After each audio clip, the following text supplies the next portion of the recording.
My mama loved you so much, and she appreciated your love for her. And I'm sorry that she couldn't hang on until today.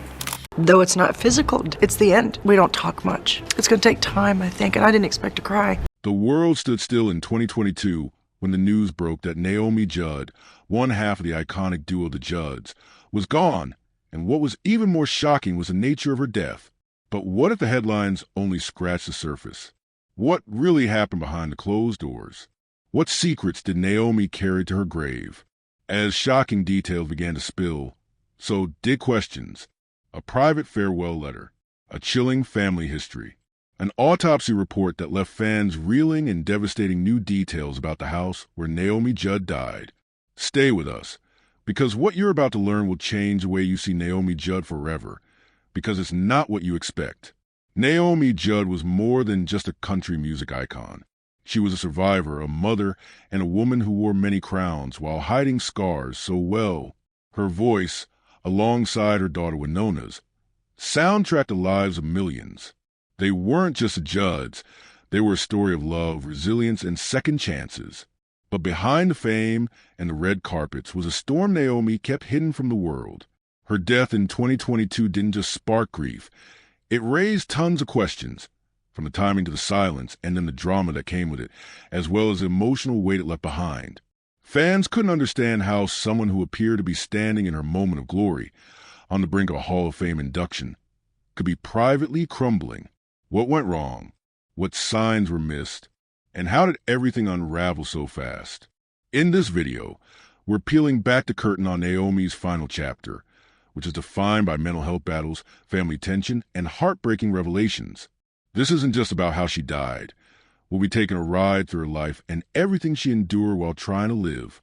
Here we see exclusive details, unseen footage, and emotional accounts from those who were there in her last days. But before we can understand her final moment, we have to look at what led her there. The rise of a country music icon before the world knew Naomi Judd as a glamorous, feisty, award-winning half of country music's most beloved mother-daughter duo. She was just Diana Ellen Judd from Ashland, Kentucky, a small-town girl with big dreams, a stormy past, and a baby on her hip. Naomi's early life wasn't the stuff of fairy tales. It was messy and full of heartbreaks.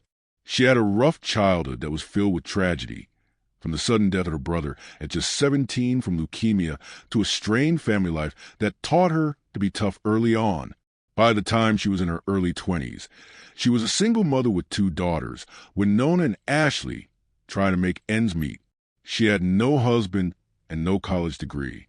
All she had was a dream and a determination that wouldn't quit. They moved around a lot through California, Kentucky again, and then Tennessee. Naomi worked as a waitress and a nurse. She literally took on whatever jobs came by to take care of her daughters. What she had tucked deep in her pocket was a voice that not very many people knew about. All she wanted to do was just raise her daughters. But while doing that, she had her eyes on something different. During those long, uncertain years, music became her way out. Her daughter, Winona, had deep, powerful vocals, showing she took after Naomi's love for music and performance. In no time, they actually began performing original songs, and that's how they became the Judds. And almost overnight, the world fell in love. Years went by, and they kept pushing through, but it was during the 1980s that everything changed for them. During the course of making their way through the music industry, they were signed to RCA Victor Records and did so successfully as they racked up 14 #1 hits and 5 Grammys. They acquired the kind of fame that doesn't just make one a star. They were legends in the making. Songs like Mama He's Crazy and Love Can Build a Bridge not just climbed the charts. They had a crazy replay value that millions of homes in America just couldn't get enough of. You might ask where Ashley was while they were busy becoming famous. Well, she grew up out of the spotlight, having a rather normal life. Naomi, in her own way, didn't just set an example of what motherhood should look like under the spotlight. She was a trailblazer for women in country music. She was bold and had a magnetic aura, which she radiated in every interview and every concert she was at. But boldness, as we later learned, can be dangerously deceiving. In 1991, at the height of her fame, Naomi stunned fans by announcing her retirement. Now that was a shocker. It turned out that the singer had contracted hepatitis C, which is a life-threatening blood-borne illness, during her time working as a nurse. The diagnosis forced her off the stage, but not out of the hearts of her fans. This brought the Judds' career as a duo to an end as Winona launched her solo career almost immediately and went on to do well with her debut solo album, Winona, being a smash hit as it topped the Billboard Country Albums chart and went multi-platinum. Over the years, she and Winona reunited for tours and TV appearances, but something was changing in Naomi. You couldn't quite see it in the headlines, but it was there because while the lights on stage were still bright, something much darker was quietly taking root behind them, and what started as just shadows would soon turn into something impossible to ignore. Naomi's personal struggles. When Naomi Judd stepped out of the spotlight in 1991, most fans assumed it was the end of her career. What the world didn't see, and what Naomi herself kept hidden for years, was that her greatest battle wasn't with hepatitis C. It was with her own mind. It started quietly in the late 1990s and early 2000s. Naomi began feeling the weight of something she couldn't place. At first, it was anxiety, and then the panic attacks came. Not just that, it became hard for her to get out of bed, as it felt like she was dragging herself through wet concrete. What she once thought was exhaustion from years of performing turned out to be a deep, persistent, treatment-resistant depression. By the time she finally spoke openly about it, the truth hit everyone so hard. Naomi wasn't just battling a little sadness. She had been diagnosed with severe depression, anxiety, panic disorder, and bipolar disorder. And these weren't mild cases. This was a kind of mental illness that wraps its fingers tightly without letting go so easily, and it's also the kind that doesn't always respond to help. In her 2016 memoir, River of Time, My Descent into Depression and How I Emerged with Hope, Naomi stripped away the glamour and spoke plainly about the darkness. She wrote, "I would come home and not leave the house for weeks. I was completely immobilized and didn't know how to ask for help. Some days, she couldn't even leave her bedroom. On other days, she'd smile for interviews, only to collapse in tears the moment the cameras stopped rolling. She was prescribed a cocktail of medications ranging from antidepressants and anti-anxiety pills down to mood stabilizers, but they all just worked for a short period. She even sought therapy, but it was a revolving door, and when outpatient treatment wasn't enough, Naomi checked herself into psychiatric hospitals, desperate for a break from the thoughts that never stopped chasing her. The decades of her pushing through pain, public scrutiny, unresolved trauma from her childhood, and even the pressure of being Naomi Judd began weighing on her, and from there she isolated. Despite being a tight-knit family in the eyes of the public, behind the scenes, they were going through misunderstandings and miscommunications that pushed them farther from themselves. One particular problem that brewed was the fact that Ashley always felt left out, calling herself the forgotten Judd. She also spoke openly about growing up in what she described as a chaotic, unstable environment, bouncing between relatives, boarding schools, and periods of emotional neglect, not out of malice, but because Naomi was chasing a dream and battling her own inner struggles at the same time.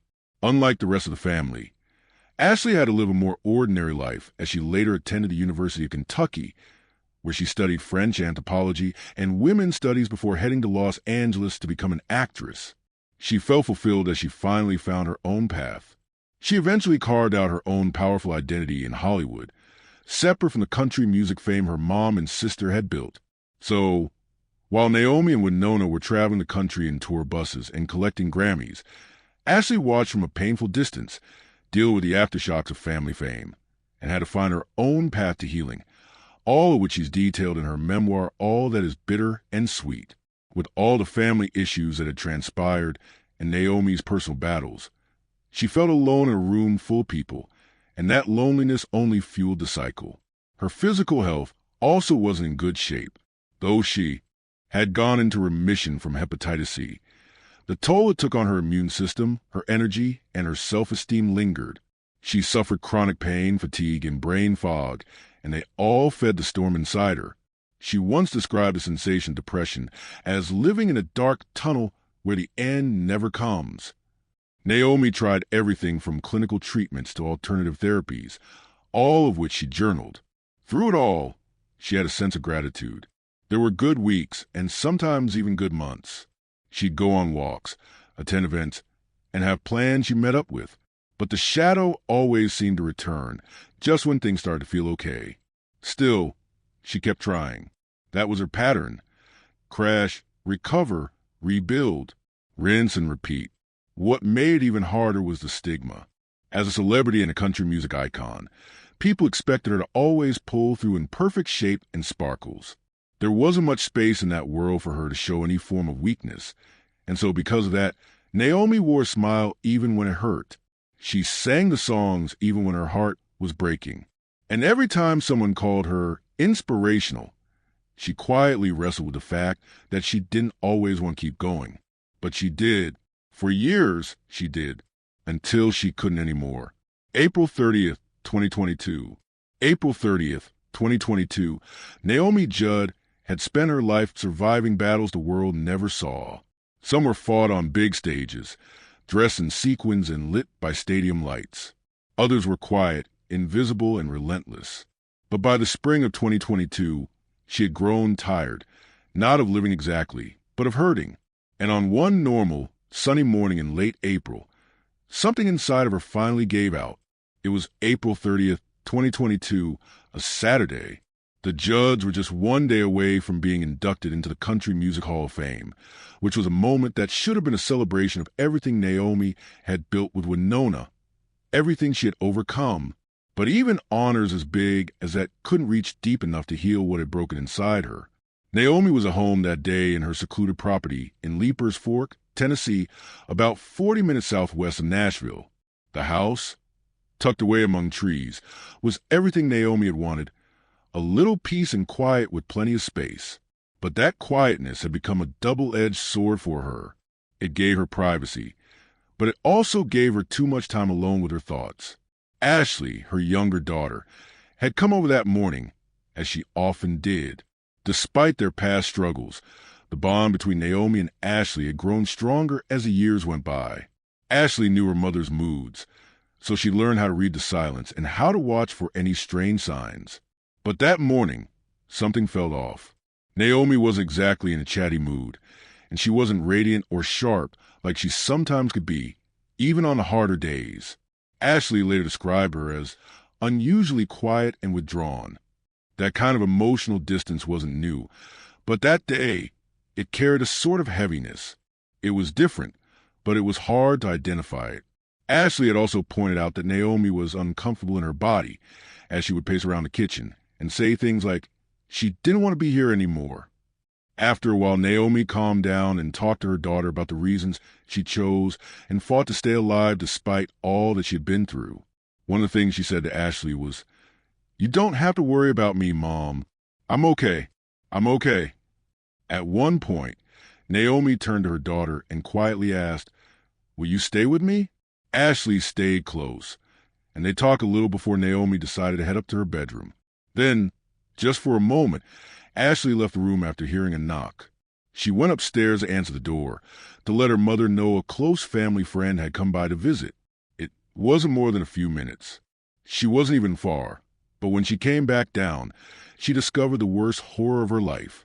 She found her mother collapsed on the floor. Naomi had shot herself with a firearm. In that instant, everything turned upside down. Ashley rushed to her mother's side, who was lying almost lifeless, and called 911 with her voice shaking. Reports later confirmed that Naomi was still barely alive when Ashley found her. Ashley did what she could to keep her alive. She held her, tried to comfort her, and stayed present for almost 30 minutes, even as the reality of what was happening began to sink in. Ashley spoke to her mother, saying, It's okay. I've seen how much you've been suffering."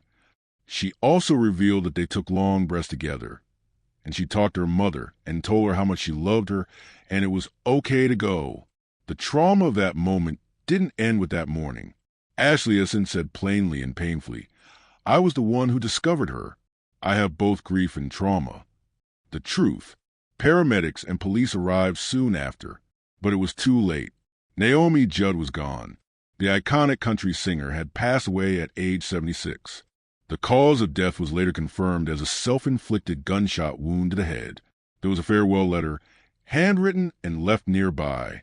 The contents were never made fully public, but family sources revealed it was consistent with someone who had been in deep, unrelenting pain.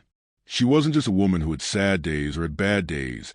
She suffered a kind of pain that swallowed people whole, and she had carried it for years. The world saw the red hair, the bright smile, and the spotlight, but behind all of that was a woman battling darkness the world couldn't see. After her unfortunate death, the truth about her death had to be revealed one way or another to her fans and the public, at least to bring closure to those who had loved and adored her.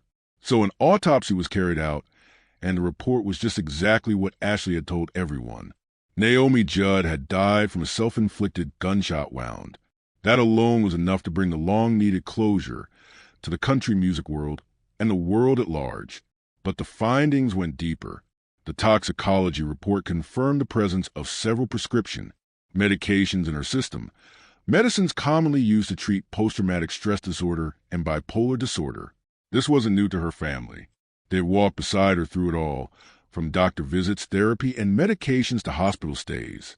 But to the public, they were news that not many people knew and understood deeply. Even when Naomi was alive, she talked about mental illnesses and tried to raise awareness about them. The presence of those medications didn't mean she wasn't trying. In fact, it showed the opposite. Naomi had been fighting through it all to survive. But some battles are just heavier than others. The aftermath and public reaction the days that followed were filled with confusion for fans. How could someone so successful, so celebrated, so close to receiving a career-crowning honor be in such agony? But those who knew Naomi and those who had read her memoirs weren't as surprised. They knew this wasn't about one bad day. They understood that her action was a result of decades of struggle. Ashley later spoke out, not just to share her heartbreak, but to educate others about mental illness, about trauma, and about the compassion that's needed when someone is suffering in silence. She talked about that moment in the house when she saw her mother give up the ghost in her arms. She didn't reveal such vulnerable emotions just for headlines, but because it mattered. Even with the world crashing down around them, the show didn't stop. Literally. Just one day after Naomi Judd's tragic passing, Winona and Ashley attended the Country Music Hall of Fame ceremony as scheduled, where Naomi was posthumously inducted alongside her daughter Winona as part of the Judds, one of country music's most iconic duos. And yet, there they were, Winona and Ashley, standing on that stage, dressed in black, their eyes puffy with grief, their voices shaking but steady. Ashley addressed the audience, saying, "Today we sisters experience a tragedy. We lost our beautiful mother to the disease of mental illness." She spoke candidly about the pain of losing their mother and the importance of recognizing mental illness as a serious issue that shouldn't be taken for granted. Winona, tearful yet composed, expressed her heartbreak and gratitude, saying, "Though my heart is broken, I will continue to sing." She made a promise to carry on her mother's legacy through music, a vow that resonated deeply with fans and attendees alike. Both sisters went on to recite Psalm 23 to close off their speech. But the thing that cut the deepest wasn't just the grief. It was the timing. Naomi had held on for decades through the fame, the darkness, and the battles of depression. And the day before the world was set to honor her, that's when she left. In the days that followed, both sisters continued to advocate for mental health awareness, sharing their experiences and encouraging others to seek help. But just when you thought things couldn't get any worse, life threw another blow, one that no one saw coming. The challenges faced after Naomi's passing, after Naomi's death. The police were called to the scene, as a standard with any sudden or unexplained death. What the family didn't know, what no one thought to warn them about, was that every moment, every word, every breath spoken in those raw, grief-drenched minutes was being recorded. The officers, doing their job, documented everything from Ashley's emotional state, her interactions, and her attempt to hold herself together as her world shattered. All of it was logged, but here's where things turned sideways. Those recordings weren't just filed away. No, they were now part of the public record, meaning anyone on the media, the internet, and even total strangers could access them. And that's exactly what happened. When Ashley found out, she broke down, and not in a way that you'd think. She went into full-body shock, active trauma response, and acute distress all at once. She wasn't just a daughter mourning anymore. She felt like she was being watched, dissected, and judged by people who had no business inserting themselves into her pain. The world now had access to one of the most vulnerable moments of her life, the moment she lost her mom. She described it later as being ripped open again. She had been trying to stay strong, to hold the family together, while going through her own grief. But this was different. This was a complete violation of her privacy and vulnerability. Her private trauma had been turned into public entertainment. That was when she and her family decided to take matters into their own hands legally. The Judd family, who were already deep in mourning, had to pivot into fight mode. All they wanted to do was to grieve in peace. They filed a lawsuit to block the release of those police interviews, including the recordings and any photographs taken at the scene. Some things are just too sacred to be shared, and the moments immediately following the loss of a loved one, that should never be for public consumption. But what they didn't realize was that taking the videos and recordings off the public wouldn't be as easy as they had imagined, because Tennessee laws were not exactly on their side.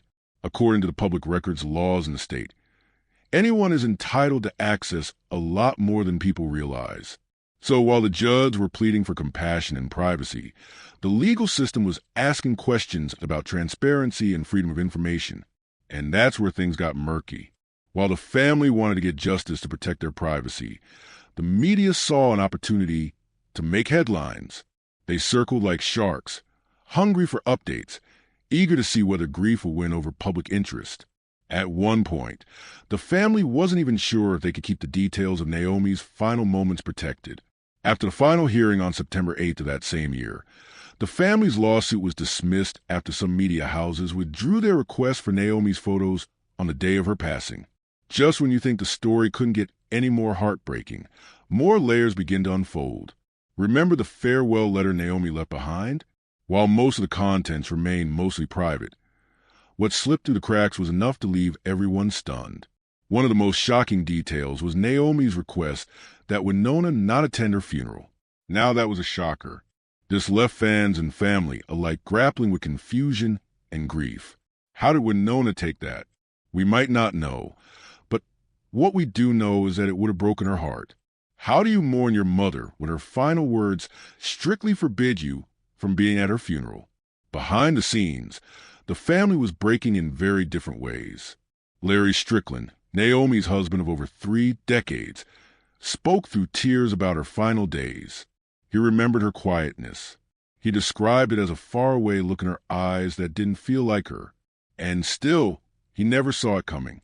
Ashley and Winona, those sisters, handled the tragedy differently. Ashley leaned more into advocacy, transparency, and speaking out about mental illness and what it took from them. Winona, on the other hand, grieved emotion as she continued singing, touring, basically holding tightly to the only thing that made sense anymore, music. And that wasn't all that was revealed. Hidden within probate court filings and later confirmed publicly was that Naomi had once fired a gun at Larry during a fight over infidelity. Yes, really, this just went on to show that Naomi, in her own right, was just as human as can be. Even though her life was cut short, her voice touched many and cannot be forgotten in a hurry. Now Miss Legacy, her legacy and advocacy, Naomi Judd, was America's heart not only because she sang, but also because she carved out a legacy that refused to be boxed by the fame, the charts, or even the tragedy she faced while she was alive. Long before her final days made headlines, Naomi had already become a force. Not only was she much older than her peers in country music, but she also took her daughter along with her, allowing Winona to blossom into the successful musical icon she is today, especially in a genre that often left women in the background. Naomi stepped up, took center stage, and paved the way for the next generation of female country stars, who now stand proudly on the foundation she helped build. But perhaps her most powerful act came behind the cameras and offstage. In a society that often demands silence around mental health, Naomi did the opposite. She spoke up, wrote about it, and stood in front of cameras, in interviews, and on stages and peeled back the curtain on her long battle with depression and anxiety. And best believe she didn't do all that just to get pity or attention. She wanted to create a safe space for others, even though that space wasn't enough for her. Her willingness to be vulnerable gave people a chance to do the same. After Naomi's death, when Nona could have stopped singing, or she stepped away from the spotlight and disappeared into grief. But instead, she did the one thing her mom would have wanted, which is to keep going. She went on tour in Naomi's honor, singing the songs they once sang together, standing under those stage lights alone. Ashley, ever the advocate, continued to fight her mom once championed. She's been vocal about mental health policy, education, and support. The sisters have backed campaigns and initiatives in Naomi's memory, working with foundations to raise awareness and funding for those suffering silently, just as their mother once did. And it wasn't just family carrying her name forward. After the news broke, tributes poured in like a river. Reba McEntire called her one of the strongest women I ever knew. Dolly Parton said, "She sang like an angel and loved like a warrior." Artists across genres, from Casey Musgraves to Carrie Underwood, also share how Naomi's music shaped their childhoods and inspired their journeys. Naomi Judd's story is sad and heavy, but it's also full of light, because her life didn't end the night she died. It continued in every song that still plays on radio, in every fan who holds her lyrics close, and every person now unafraid to speak their truth because she spoke hers first. Which of her songs do you still listen to this day? Let us know in the comments. Do well to like, subscribe, and hit the notification bell on our channel so you never miss any of our uploads. Click on the next video on your screen to watch more videos like this one.